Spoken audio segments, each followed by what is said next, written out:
Shabbat Shalom, my friends. This is Rabbi Tiechtel with Chabad Of Nashville, once again here to share with you my thoughts for the week. This weekend we are going to read in the Torah about one of the most profound, compelling, and counterintuitive obligations, where it states, "You shall befriend the stranger, for you were strangers in the land of Egypt." Friends, this mitzvah of befriending the stranger actually appears 36 times in the Torah. We often heard it. We refer to it so regularly that at times we lose sight of this powerful and unsettling demand.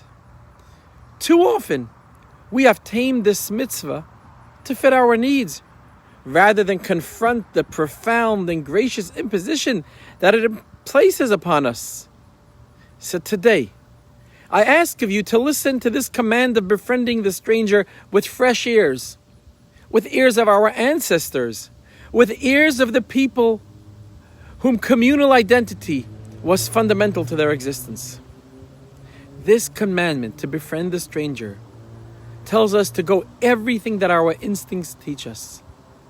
It tells us to look beyond the familiar and the safe. It tells us to see in the one who's different and alien the same fundamental goodness and holiness that God bestows upon all of his creatures. Friends, this is astonishing. Why should we look beyond our safe and familiar boundaries and welcome this alien into our own embrace? Because his experience and status is understandable to us? Yes, we were strangers in the land of Egypt. We know what it means to be the alien, the other, the feared, the reprehensible. That experience should inform us our understanding of the plight of others. We were once strangers in the land. Yet too often, that experience doesn't help us feel that way.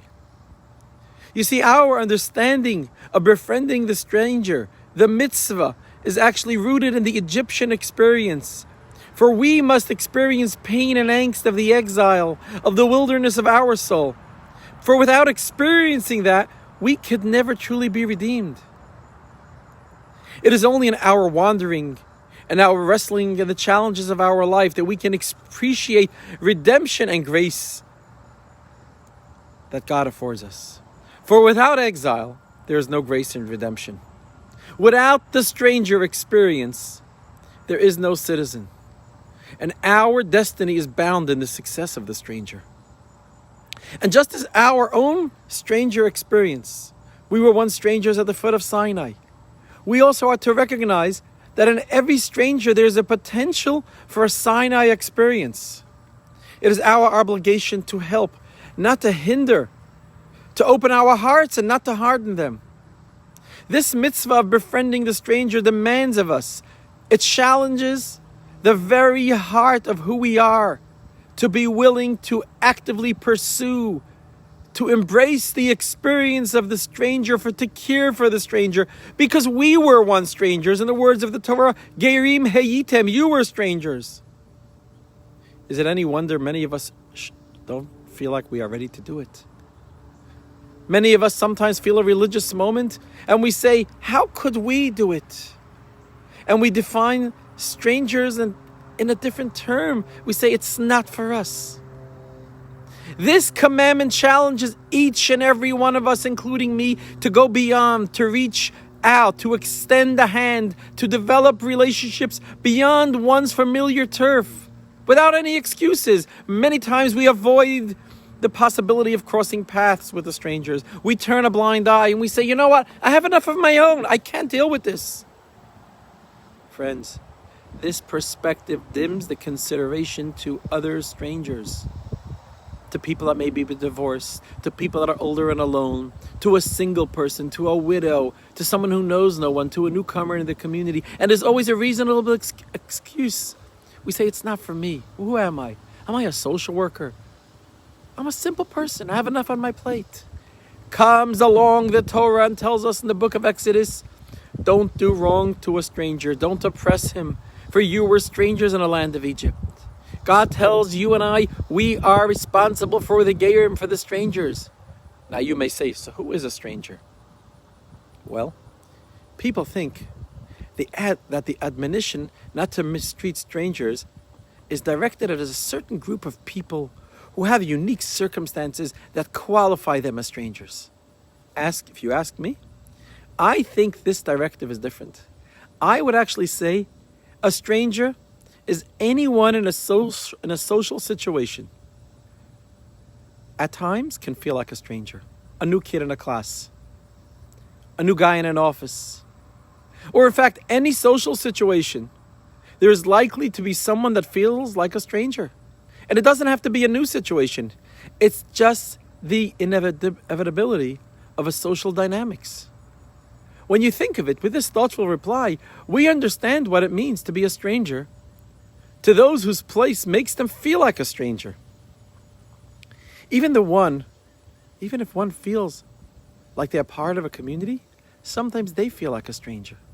I mean, haven't we all at times had that experience? Maybe experienced that feeling?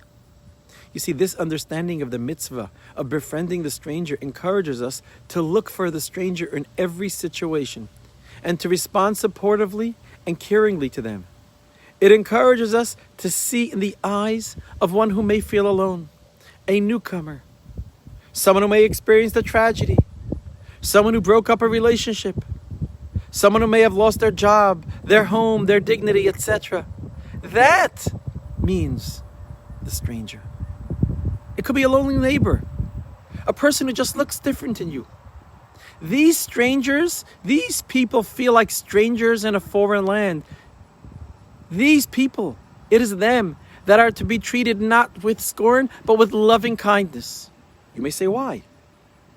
Because we were strangers in the land of Egypt, tells us the Torah. Now they are strangers in their own Egypt. Egypt is a place of challenge, a place of confinement. It's a place they find themselves in their life now.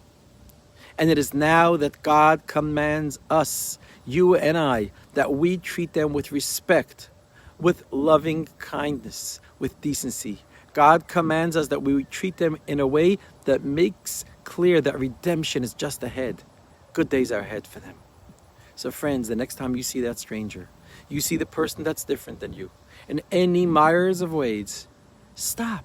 Embrace him. Say a positive word. Make him or her feel good about themselves. Fulfill the commandment. Befriend the stranger in your land. For it is then that we are blessed by the Almighty, that he embraces us. He embraces you. He embraces each and every one of us with love and blessings as a parent who loves his child unconditionally. So on this Shabbat, embrace your loved ones, embrace your neighbor, and embrace the stranger within. Wishing y'all a Shabbat Shalom.